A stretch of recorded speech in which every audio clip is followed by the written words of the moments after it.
spinning plates, and we've got a panel session coming up very, very shortly. So we are going to have a session about connections, about all things Viva.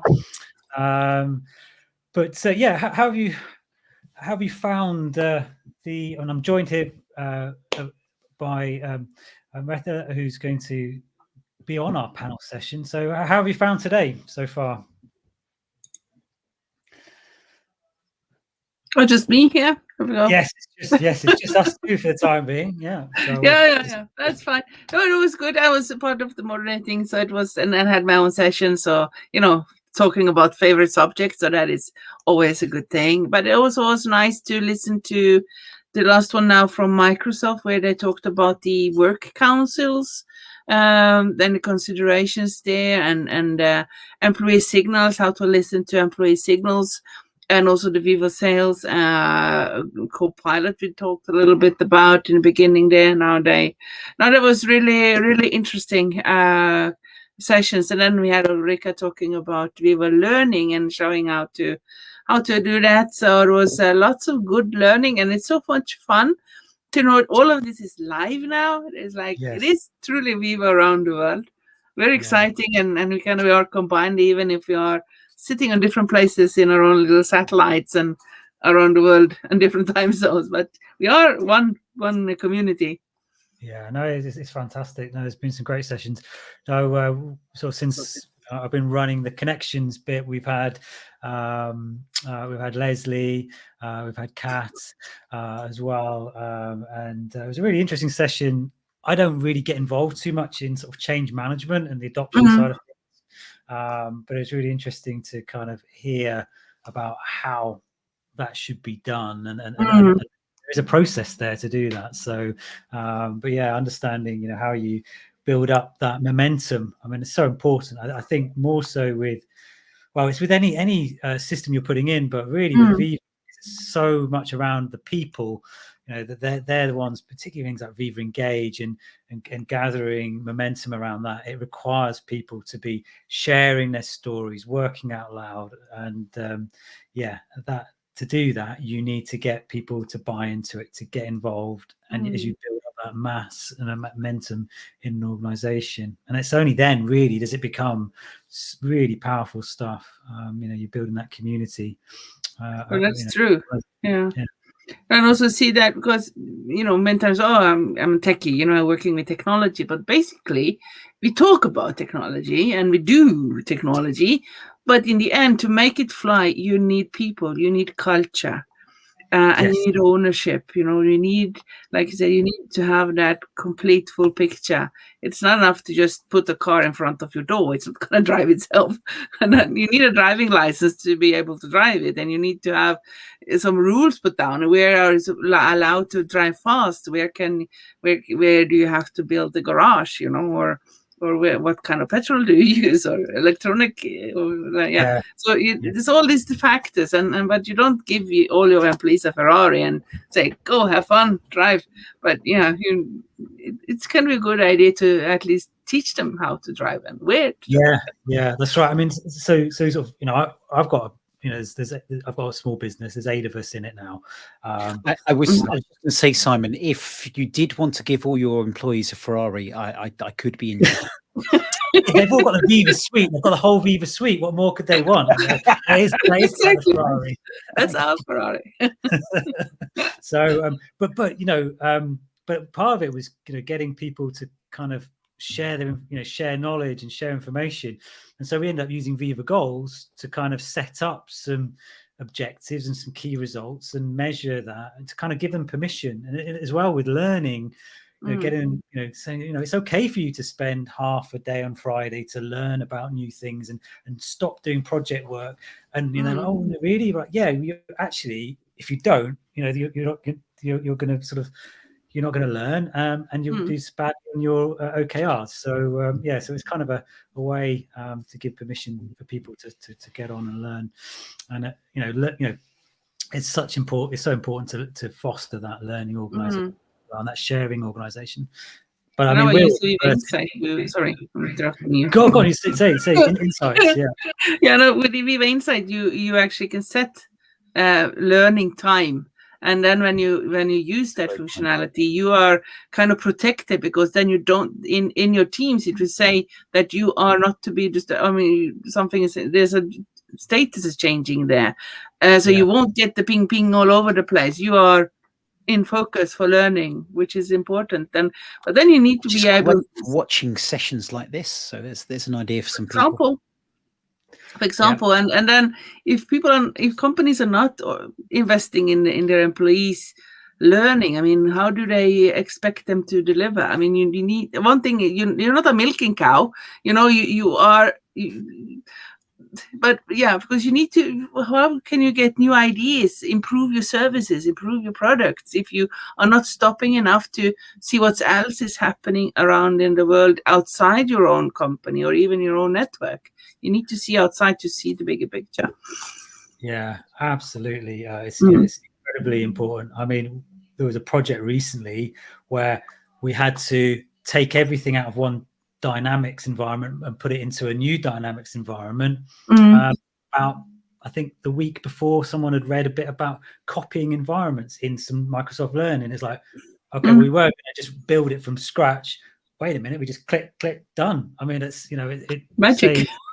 Huge. And I think I really love what you said there, because the number of times that I can't remember where I heard it. It was a podcast recently, and I can't remember which one, but the person there said they don't tend to go to conferences, or they do it to network. They don't tend to watch sessions. They didn't watch builds because they would just go and learn things when they felt they needed it, which is great. I can see the logic in that, but it's that kind of, I stumbled across this thing. It's like, oh, I thought that was interesting. And exactly as you say there, it's not the sort of thing you would have gone after. Having that kind of natural learning and having it kind of expand and go through, that's how people improve on things. If you just go after the things you know about, you're only going to learn a certain amount. So and I have to, it's one of the things I love about the Viva Learning. It sounds like I'm being Microsoft and promoting things here, but it is that kind of natural connections, those small snippety learning bits that you can then see what the related things are, that I think is really powerful. And what I love think media and the elements like that, it's kind of, you see not just your kind of narrow window, but slightly of that I think is really important to see what the options are. And I think the other side of this is also, if my employer gives me certain hours a week to use for learning, that gives a signal to me that, okay, my employer trusts me, and my employer wants to invest in me. They believe in me.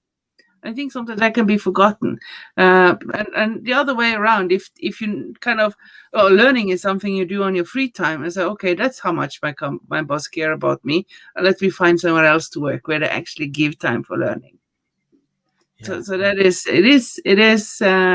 really important to show that you care for your employees, basically. Yeah. So we should come back slightly. I know this is the connections area in the connections panel, so I'm going to slightly tweak it back on there. I know you've been talking growth all day, Maretta, which has been good, but I think this also comes to connecting with your employees. I think I suppose it's more insight, but understanding what they want and being able to share with them as what is available as well. So it does, if you pardon the pun, connect into learning in terms of knowing what's there. And I think this to me is the importance of both the kind of Viva Home and the Viva Connections homepages of kind of signposting to what people need for themselves. And that will be learning, that will be resources, information, whether it's HR information, information about projects they're working on, information about my favorite acronyms, those TLAs, those 3-letter acronyms. Having that single place you can go to that understands who you are, what your role is, who you connect with, and surface things like that, I think is the most important thing. That is putting the employee at the center, which is, that is the focus of Viva. It's using AI to make things easy by putting the employee at the center. And I think that's, it's interesting. Connections always one talks about first, because I think it connects you to so many other things on there. It's the central portal. It does. And then the thing is, there's a shift going on as well, because traditionally, those working in the office, they have their laptops or their PCs, and they have access to their intranet, if you want to say it like that. So they're always up to date, or at least if they pay attention.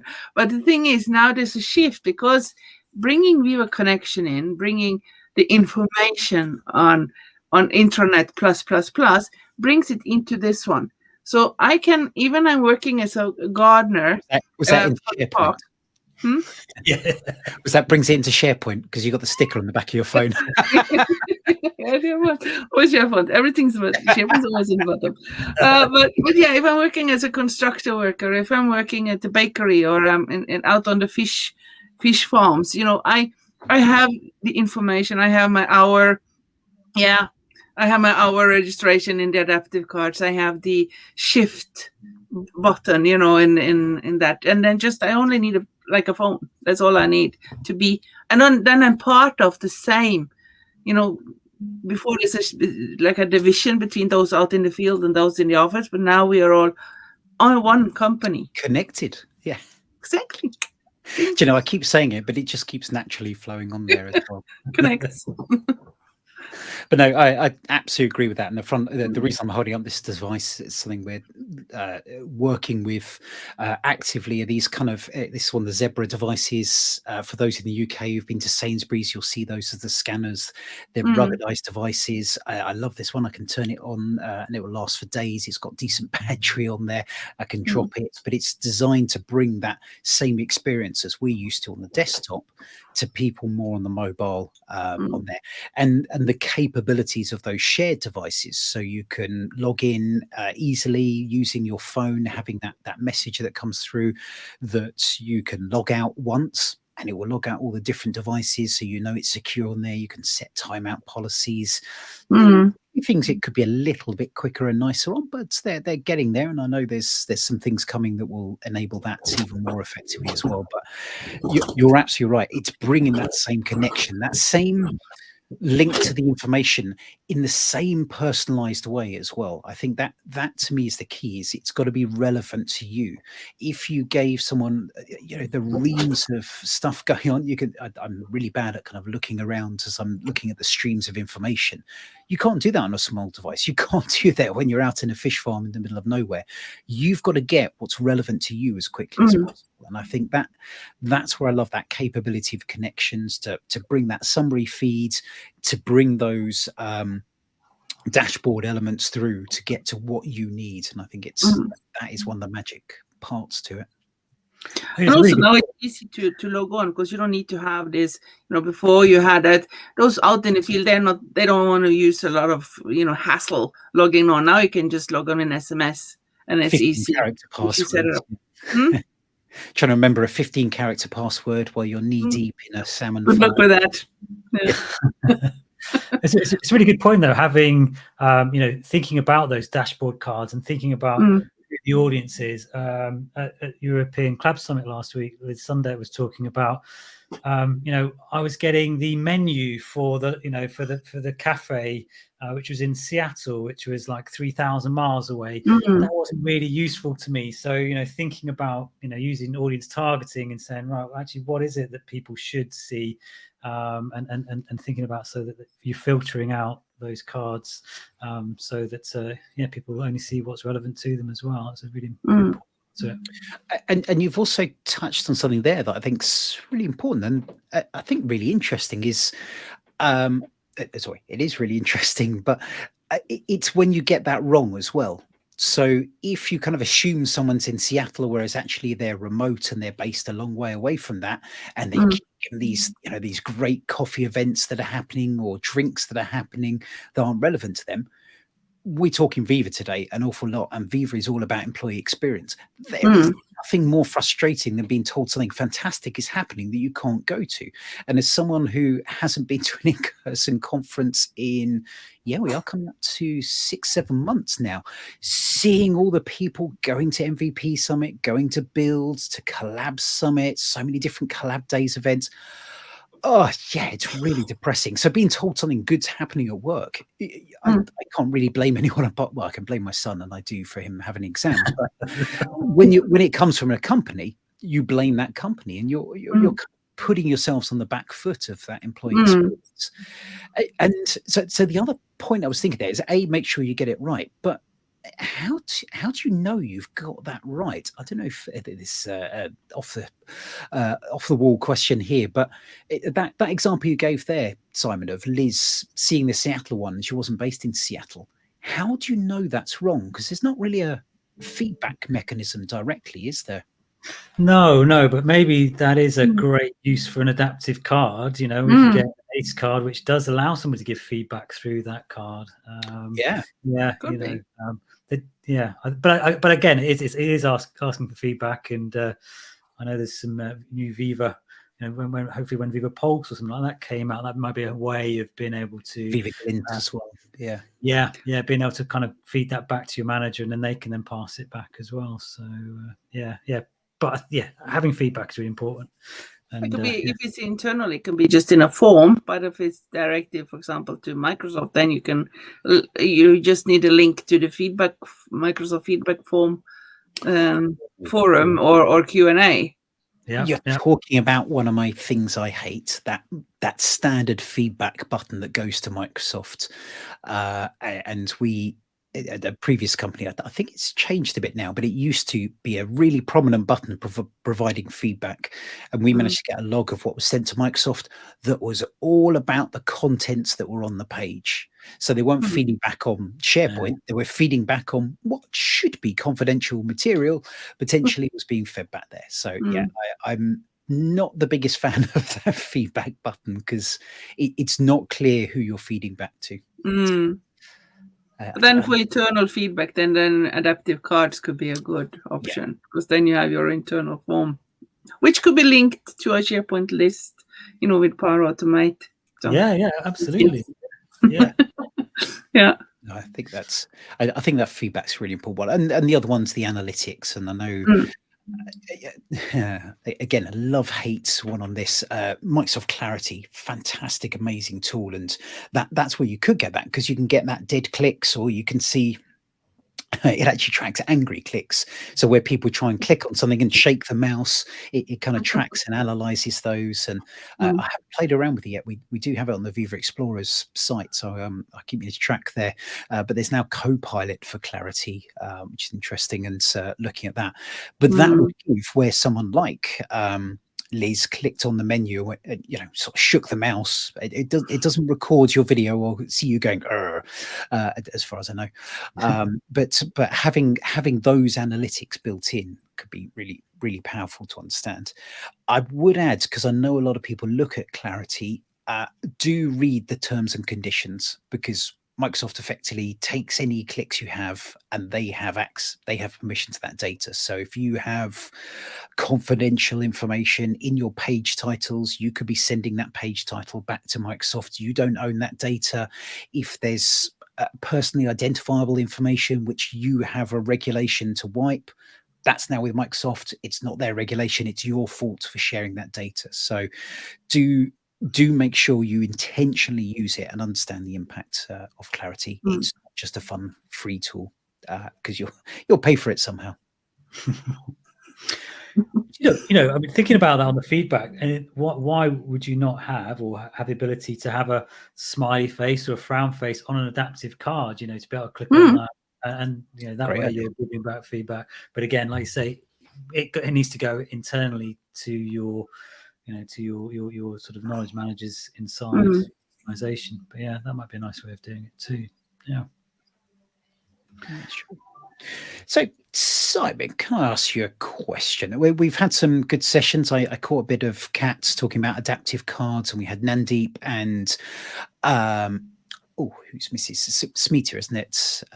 Speaking earlier about adaptive cards. Have you built many adaptive cards for clients? I know you can't necessarily go into kind of confidential details, but is that something you see a lot of? So We've built some internally. That's where we first started. So we built some around sort of holidays and people who are on leave and who are leave for the next 7 days. But just recently, actually, we're just finishing off.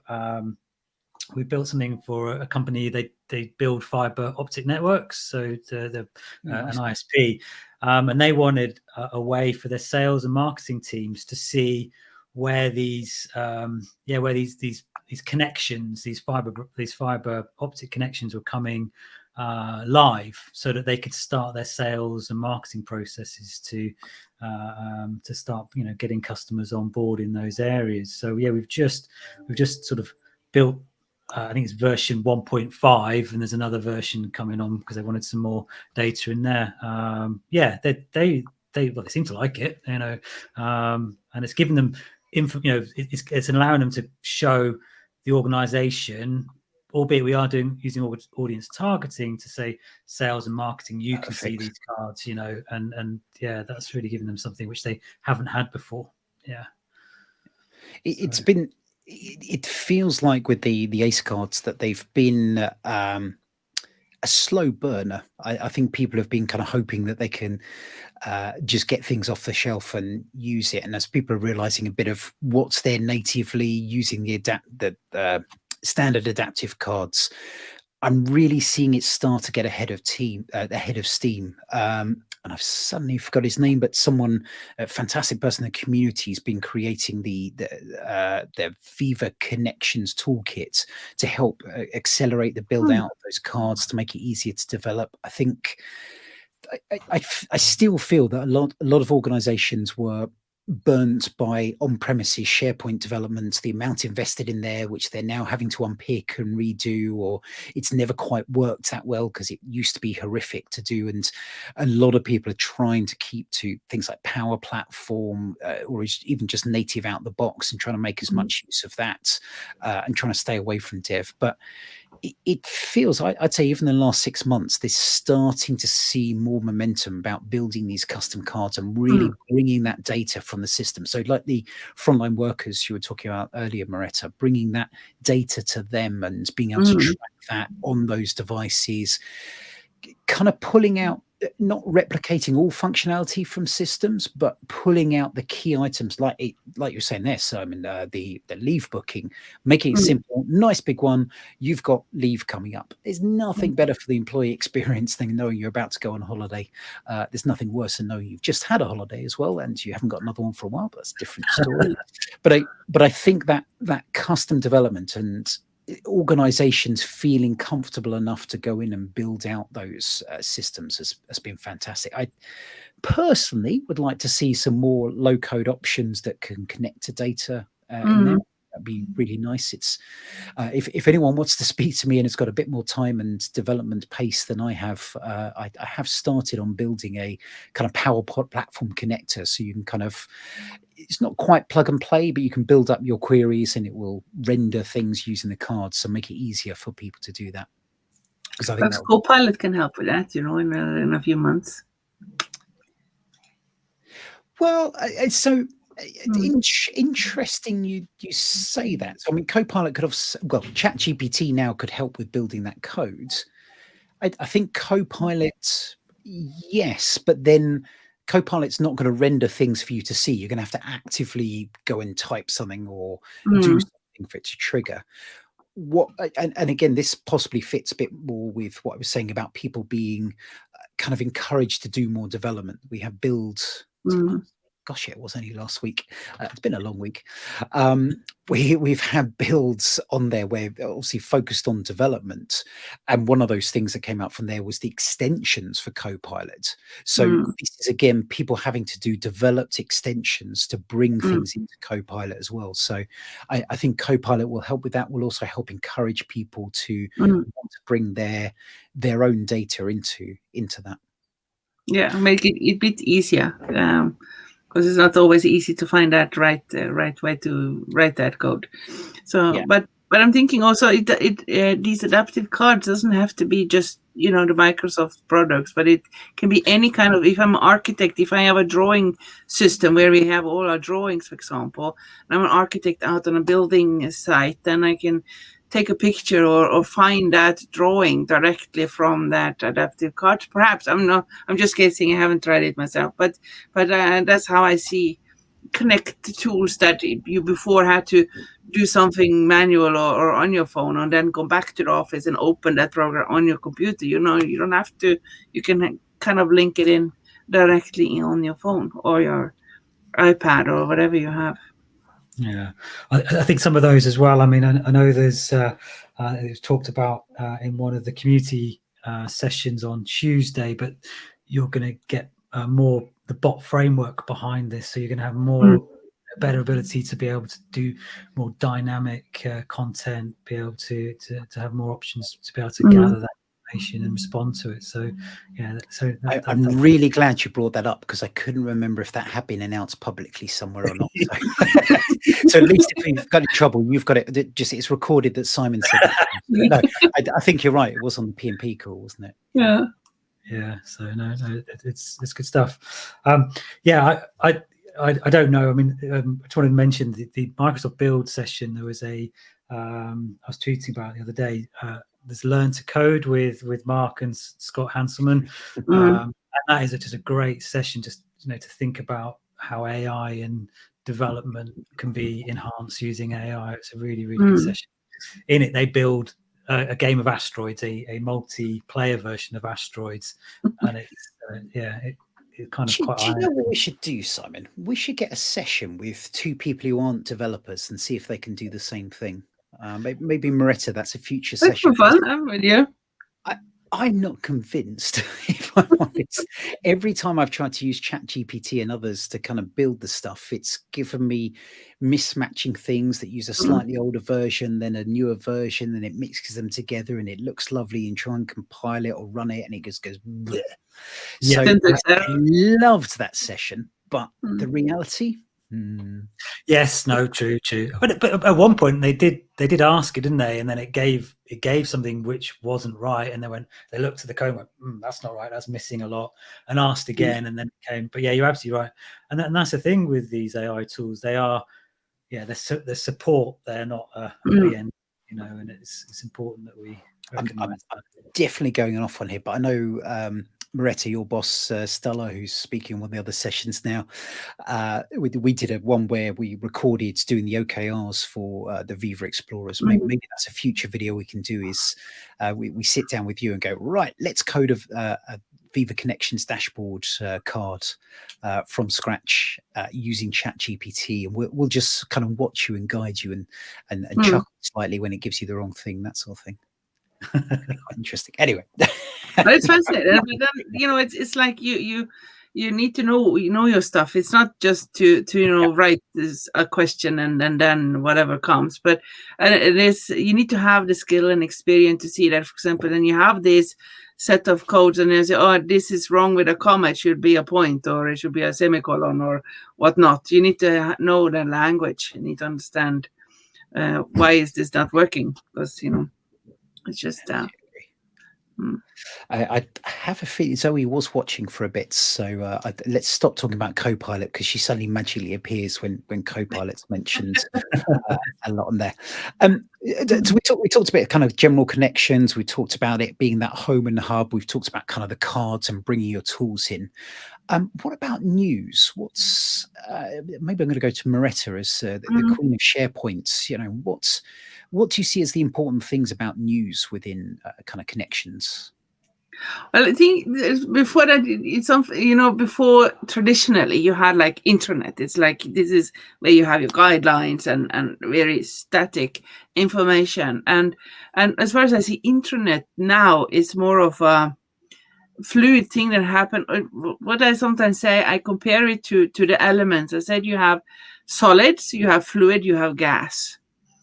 And then that's the information flows between these. Sorry, I can see Simon chuckling on that one and thinking the same thing as me. No toilet humor, Simon. Yeah. Your Thing, face there. the solid is more like the static information that you had in the classical intranet kind of guidelines, policies and procedures, news. But then again, you have Teams channels where if I have department teams, for example, I don't need to write an article or weekly newsletter. As a manager, I use the announcement channel where I have, 3 sentences, 1 sentence, all the time when there's something new, so something is always happening. So there's more of a fluid news kind of, and then you have the news article that you have on like a SharePoint page on like traditionally Viva Connection would have its own news part there, but then you have also the feed from Viva Engage that you can add to that same page. So that's where the gas is happening. So kind of the fluid is where all this conversation going on in channels, in teams, where you know who is in the group, you know why they're there and what you're doing there. But as for example in Viva Engage / Old Yama, that's where the gas is happening, because there's a bigger groups. Things are not that constructed and not so organized. So then you don't know who all of them are, for example, but it's fine because that's how it's supposed to be. So that's something when I help my customers, then I help them to, what is your solids, what is your fluids, what is your gas. So yeah, Viva Connections and news. I mean, you have, and then Viva Amplify. You kind of have to look at these in the, in the same kind of constellation. So, but an Amplify, for those who are listening, who doesn't know, haven't heard about Viva Amplify, it's where as a communication person responsible for the internal communication, that's where you can plan your campaigns or your publications and what type of publications, which channels should it be published in, etc. So it's really, really fascinating and interesting. So you need to look at Viva Connection, Viva Engage, and Viva Amplify together, but maybe what we're thinking about when you asked me the question, Kevin, which part of the news were you thinking about? So I'm going to come back to that in one sec, just because there was a lovely comment from Sarah about about cards and how sometimes the simplest is the most useful. And she had a client who put the card that was actually just a link to the lunch ordering system. Absolutely, they can just be links on those ones that get used a lot and are really important as well. So yeah, worth noting on that. Make it useful. So coming back to what was I thinking? I was just trying to stimulate conversation, if I'm honest. But I think where I was also wondering, and you kind of led down the path I was thinking, was also people out there are listening. I'm hoping we've got some communications people. We've probably got IT people and consultants who work with those communications. And one of the hardest conversations I find is you talked about that old intranet that was often controlled by a small group of people. You'd have to send them an email to say, can I get a news article up here? Very, very strict on there. And they would create amazing articles that looked fantastic, very well written, all well within the brand. Now, what you've just described there is a modern way of having this kind of crazy world where anyone can write news. It can be in all sorts of different formats. I'm still slightly scarred by one organization where a team thought it was okay to have a dark khaki picture for their site because they thought it represented their team. This was a bank, we're not talking about anything there. So anyone can do anything. And I like that world because it means you can get the information out from people, but it's also a very big transfer to that lack of control. So what do you say to people as to how to go down that journey, how to encourage people to be able to let go without having that fear? And then back to training, because, for example, traditionally, you had, like you said, you had a comms team, and they make sure everything is written by corporate standard, etc., which is fine. But then what you said, then you have to maybe wait 3 weeks before your article can be published because they are swamped, because they're too few in that communication team, and something else pressuring is coming aboard. So your article kind of go down the priority list. The thing is now with Viva, not Viva, but SharePoint communication site, for example, and also you have the SharePoint that is associated with the teams. There are different places where you can delegate the editor responsibility, basically.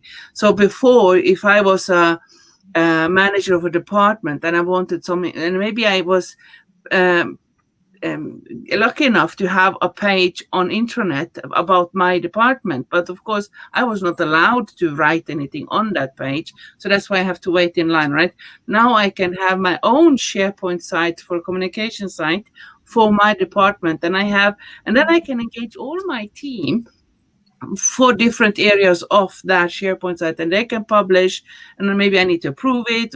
That's all depending. But basically, if you teach people how to do it, they will do it well. And then goes back to training, because before you didn't train people, now you can train people and they can master it. And also for communication resources, because I've been having a lot of customers who were working in communication, and maybe done it for 20 years, same kind of principles and same kind of tools. And all of a sudden, I showed them how to use a communication site in SharePoint. And they say, I can do that. I can make web pages. Yes, you can. And it's nice. It's cool. Templates. Ooh. And then they get their hands dirty on it, and they figure out, oh my goodness, I can do this. I'm not an IT person, but I can do this. And that is about giving them the feeling of mastering these tools. So you kind of empower those again, and that's why we love our job. We see the light bulb coming up. That I can do this. Yes, you can. Go for it. And then you do the same with my favorite word, empowerment. Up there. Sorry, Kevin. It's what got me into the world of SharePoint and what has maybe stuck there. It's empowering other people to be able to do those magical things themselves. And that translation, even for comms teams where you kind of ask them to write an article and they do it in their own way. It's different when you put it in your own language. It becomes yours on there. And yes, it's got to fit the brand, but it shouldn't all fit the brand. There should be that diversity. I'd say that word, that different viewpoints, that different way of saying things, I think is so strong. And yeah, that's why we said empowerment. Completely agree. That is the important part from there. Yeah, and then built on that, because before it was very, if the communication team, they wanted to have articles from the department and never got them because the manager didn't have time. Now, because the different departments can create their own stuff along the way, then you can get aggregated from these into that Viva Connection main page, for example. Main news, and you pick it up from the different SharePoint sites around the world, basically. And then you have the Viva Engage feeds as well that you can choose from the different communities. I really like that. It's something we do is on the departments. That is, we have department communication sites for the department to be able to share its news across the rest of the organization, but then also having those internal Microsoft Teams sites and using the internal team share site to publish news, but then that's going within the team, and other people outside of that team aren't going to see that. And I really like that way of differentiating between those two sets of audience, but then having people within the department who are kind of maybe the champions who start off publishing those stories to help the managers get their content out. They can start to bring more people in as they learn how to publish good news stories. And I think it's a really good, really powerful way of doing it. Yeah. And the other one I've heard is it's kind of using approvals. So not saying I'm not going to create that news for you. You create it, but I'll have an approval step where I can kind of modify it a bit. And it's still that exactly what you were talking about earlier, Maretta, that bottleneck, but it's just taken that little bit of effort away from people, but kept a bit of that control. And hopefully you start, what I often talk about with clients is they start by checking every article, and then you get people you trust and say, right, that department, they know what they're doing. They're fitting there. Just ease off that approval. That not their trouble. Keep it on there. Check everything. That's cool. Have a chat with them. Do the training. Engage with them. Don't just sit there complaining about them behind their back. You can do that as well. You've got to vent these things occasionally, but speak to them as well. Explain what the issues are, and then build up from there. And I think it becomes a very powerful model. It's just it's allowing people to let go, and it's not easy. I've got 3 kids, and my eldest is coming up to 17. We're thinking about getting cars, and he's going to be out on his own. It's like, Actually, no, that's not true. My wife's like, I'm like, yep, go, good, free book. We can have that room back and things like that. But it is that kind of control of, being able to say goodbye to things and not have it, and not feeling that your job is on the line because you're not doing anymore. And I think this comes to the employee experience as a general thing as well. Being able to let people do things themselves and not feel they have to do it purely for retaining their job. So trusting people. And that's the key, the trust there. It's about building trust. And to build trust, you actually need to give it first. Yes. Yeah. Absolutely true. Yeah. So on sort of, just talk about connection and sort of building that community spirit. I mean, we're playing around with Viva Engage, and it's a small organization. And just about to talk about Engage. Good work. Yeah, that was nice. Lovely segue. But I mean, so what I've been doing to try and foster getting people to get involved is putting out daily, recording myself daily and pushing stories out. I say daily. I try and do it daily, but it's maybe 2 or 3 times a week. And one of the other team has started doing it as well. But how would you guys sort of talk to your customers about trying to get people engaged with Viva Engage? So for me, exactly what you said there. I would throw it 2 ways. It's the classic top down, bottom up. So obviously you look after, you run the company, Simon. So having that message is important, and I feel that's so important to hear from people, especially, I'm going to say it again, post-pandemic, and especially for organizations that have probably just accelerated the amount of remote working that takes place, that the number of times you see people face to face diminishes, but a lot of organizations haven't increased the amount that the leadership team are communicating. So encouraging that leadership team to do exactly that, not just kind of broadcast newsletters and very formal things, have that real self on there. I know Jeff Teeper, a lot of people from Microsoft talk about him doing what's it called? It's something Fridays, isn't it? That he puts out there. That's just 3 or 4 minutes. It goes, in fact, I think it's 3 minutes because it has to go up on the Yammer one, although that has extended, which excited me a lot. That puts the video there. The other one I'd encourage is someone who's either an expert or starting something new in an area, someone that's not a senior manager, someone who can just be a voice. And what's lovely about Viva Engage is you can allow people to build a brand about something and start chatting there. It could be something work related. It could actually be something else. I still love my cat channels in Viva Engage. I've now met people in real life through Avanade because I've met them on the cat channel. It's a scary, embarrassing thing to admit. But it's those 2 things. So have that more formal, that top down one, but also that bottom up as well. Have people try and find someone who can give that voice on there. I loved it. Was it Fidelity? And it was more. It wasn't Eve Yammer. It was blogs. It was in SharePoint. Either 2013 or 2016, I can't remember. It was trying to get that. Trying to get the people to blog, and we had some of the leadership team were very good at it, but there was also someone who'd come in and was helping do the design and was just really entertaining, and he built up a real following from people doing it. And you always got that conversation, the leadership team, like, who's this upstart? Why is he getting important messages when mine's more important? Mine should be up there. And it's like, well, cool, keep blogging, make it more entertaining, find a ways to kind of build on that.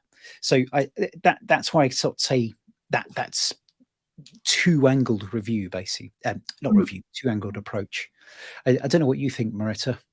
Yeah, it's similar. And also, for example, what's the whole point with Viva Engage and connection is to connect the organization and everybody feel they're part of something together, something good and something big. And then, for example, if you have different departments or different locations, or maybe the boss is going somewhere for a traveling up north of Norway, for example, out on a fish farm there, then he could just record himself, from his mobile and say, I'm here now and in Tromsø, for example, and looking at this fish farm and this is what we're doing. And then live broadcast kind of from from live at Tromsø in 3 minutes, you know, and then share that in his leader profile, for example. And also, like you said, bring up the good voices.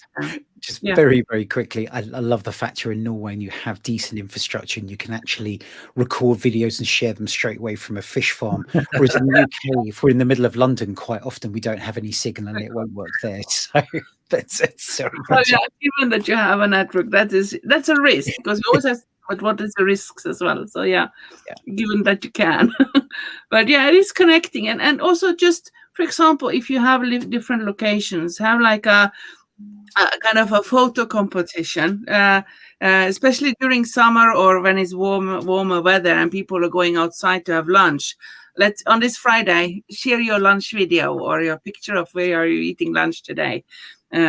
So it could be, there are many different ways. I don't know, previous when it was Yammer and that's what we had.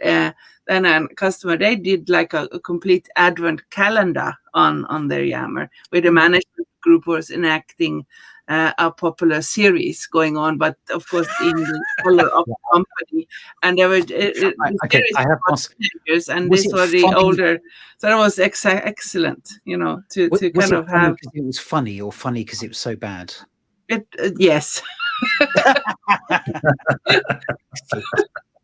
So it is a good idea. So there's so many good ideas out there, and you can use it. But also, like you mentioned, the cat community, and that's, you know, if you have a group playing soccer, you know, if you or volleyball or running bikes or whatever, just because it is about connecting people and also the social part of the organization as well.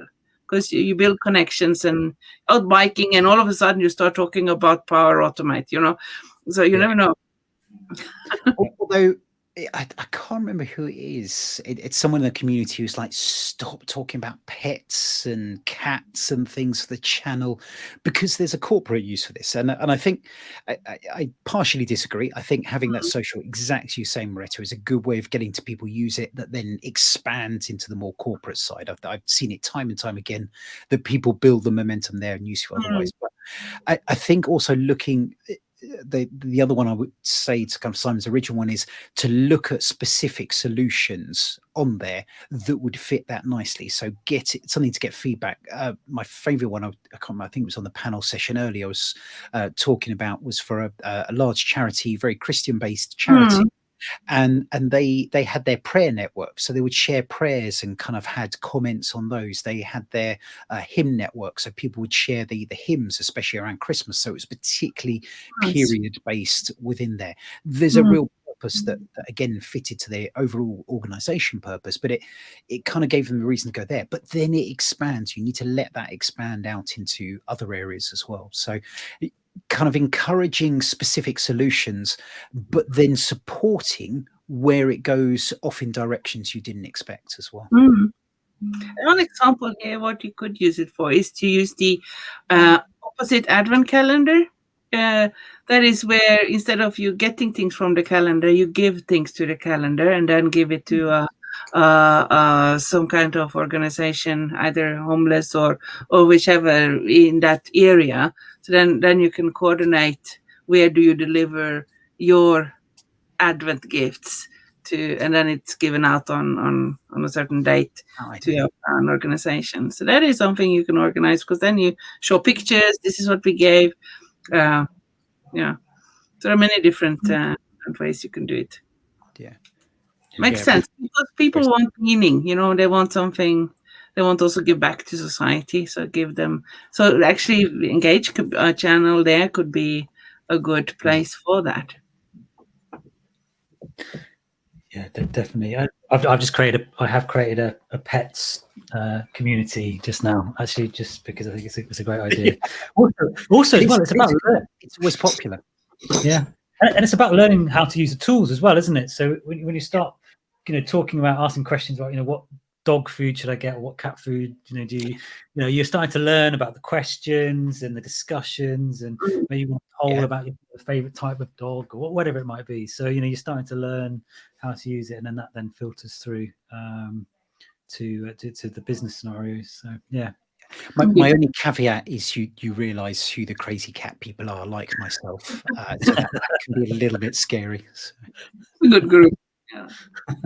Also the praise possibility, because many times you have the same people showing all over the place, but then this is a good place to actually raise up other people who have maybe supported somebody or help or did something really good, and maybe they're not that visible, so it's a good way to make other people visible.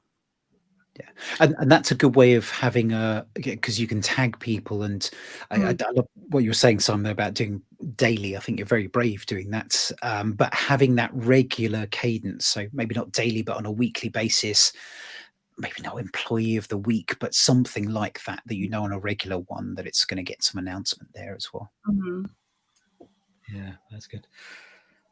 So continue on the Viva Engage slant. What about answers? Are you seeing a lot of use of answers within your customers or in your organizations? I think it's quite new yet. So yeah. Again, I've been asking lots of questions to see what people come up with. Again, just making it visible. So yeah.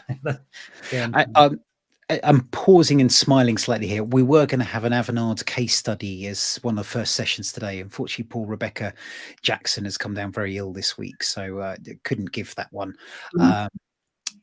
And because I don't know what she said, I don't know what I can say. So I give me slight guess. But we've been piloting it for, I think it wasn't long after I joined. So I think about 3 or 4 months we've had it live now. Where it's worked, it's been fantastic. I don't think we've quite managed to get the momentum I would love to see out of it. I think there's another push. We're slightly challenged in that we have Stack Overflow as well. So there's kind of, it's that classic what to use when, where do I put the question on there, which is not ideal. It's just the way things have kind of panned out there.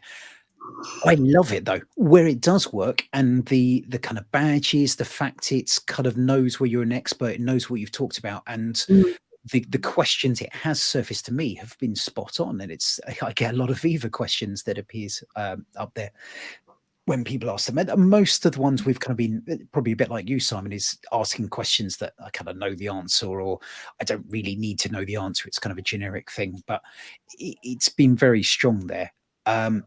Trying to get it into and this is your cue to drink, the flow of work, for anyone who's playing the flow of work drinking game.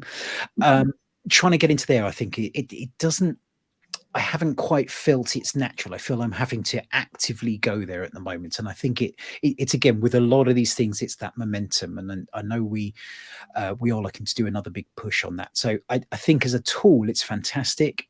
Much like Yammer, much like many of these tools, it needs that adoption and change and that active push towards it to really get it moving on there. And I think I need to have a chat with Rebecca, because I've just thought of another scenario that I can't talk about publicly, but it's that kind of trying to, it comes back to what you're saying now about having a specific reason for using it and maybe picking up there. Yeah. I mean, that's what's so great about Viva Topics with the hash symbol and it then allowing you to mention a topic. Maybe the answers needs a question mark or something, some way of being able to kind of introduce the question, the answers into other areas of Microsoft 365 so that you can get it into the flow of work. Yeah, it's interesting. Now, I think we're getting near the end. It's probably about time to wrap up. I could sit chatting with you two for hours longer if I'm honest, but we probably should let people escape a little bit and make sure we have a bit of a break before the next block of sessions start. Fantastic. Well, thank you so much. It's been a lot of fun. I appreciate and thank you, Kevin, for putting this together and all the hard work, and to all the speakers and the other moderators. So I look forward to the next one. Absolutely. Yeah, you've let it out of the bag. We are thinking about another one. So we might announce something soon on that. Great stuff. Very great. Thank you so much. Thank you for all those who've joined us. Thank you, Sarah, for the questions. And I'm going to hit it on the end broadcast and see you all in the next block. See ya. Bye-bye. Bye.